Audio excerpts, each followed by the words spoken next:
Well, dive into the ocean, soar through the air. You can run across the plains, Mary. Do it all with the Omaha Symphony. Their latest family series concert, Call of the Wild, artfully combines sight and sound. Your kids are sure to love it. Principal Pops Conductor Ernest Richardson returns. Good to see you, Ernest. Welcome Great to be here, back. Mike. Stopping by, yeah. So what makes this concert wild? Well, it's all these fantastic images that we're going to be projecting while the orchestra is playing music. The idea is that we're taking music that comes from movies for the most part and has this sort of grand sense to it, and then we're going to project these beautiful images with it. This is no offense to the music, because I know that's what you bring to it, but how you're getting patrons involved. Talk to us about the photography. Well, the photography is amazing. I have a friend named John Fielder who is a wonderful photographer out of Colorado, and we worked together on a project that celebrated the Yampa River, which goes through the Steamboat Springs, Colorado, which is where I conduct an orchestra.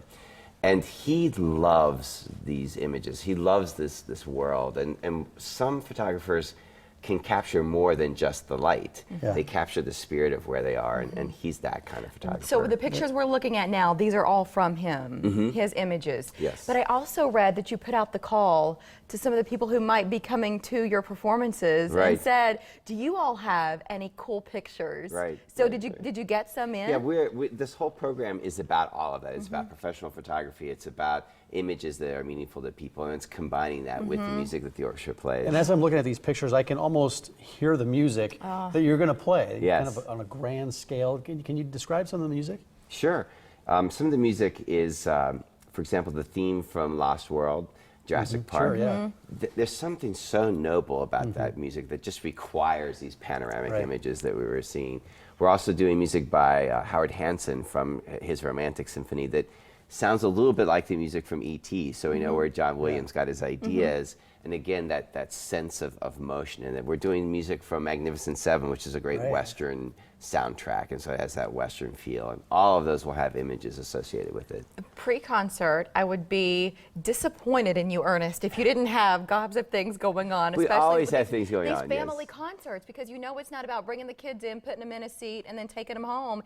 You want it to be an event for them. So pre-concert, that's right. What do you have going on? Well, this is a really important point, because we feel that in this time, it's so difficult for families to actually find the time to have quality experiences. And usually the mother and the father are working, and we've got the schedule all worked out, but we don't actually have time to spend with our kids, to spend time together. And so we create these events, so it's more than the 45 or hour-long concert. There's opportunities before the concert to experience instruments in the lobby. There's ways for the families to be interacting. And then, of course, afterwards, we don't do this ourselves, but I always take my kids out for ice cream afterwards, so we extend. Absolutely, That's you hit the nail on the head. experience. Monday through Friday, it's a grind with the kids. You're running them all over the place.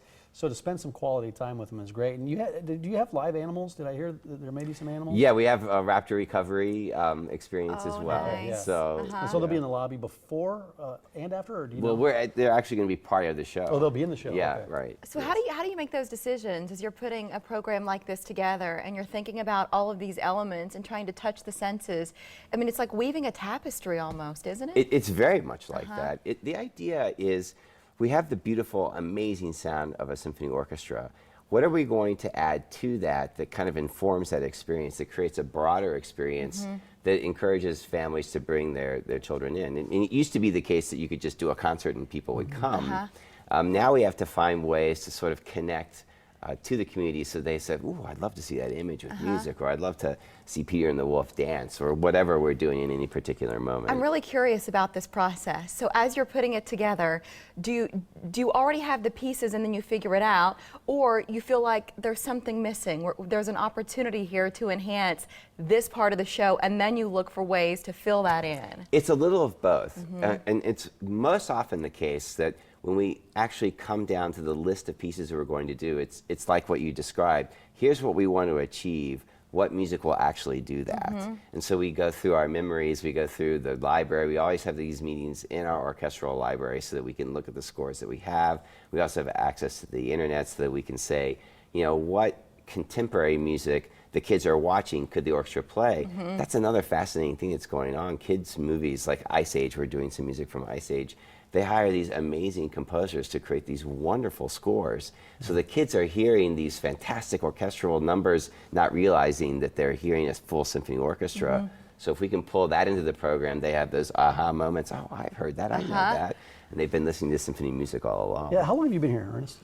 I stopped counting at 20. 20? I stopped counting a little while ago. And it seems like every year, though, it's more geared toward, like you said, you want to be a community partner and families and kids. Have you seen kids grow up with the symphony and move on to bigger things? Absolutely. We've seen them both as performers and as attenders, and we've created a system for them so that families with young kids come to the family concerts, and then as the families get older, they go to our movie series, and then all the families come to our Christmas series. So we're really trying to create a real family-friendly experience throughout the course of the season. Call of the Wild. It's on Sunday, and you can get your tickets online at omahasymphony.org. Ernest, have a great weekend. Yeah. I will. Thank Thank you. you. Good to see you.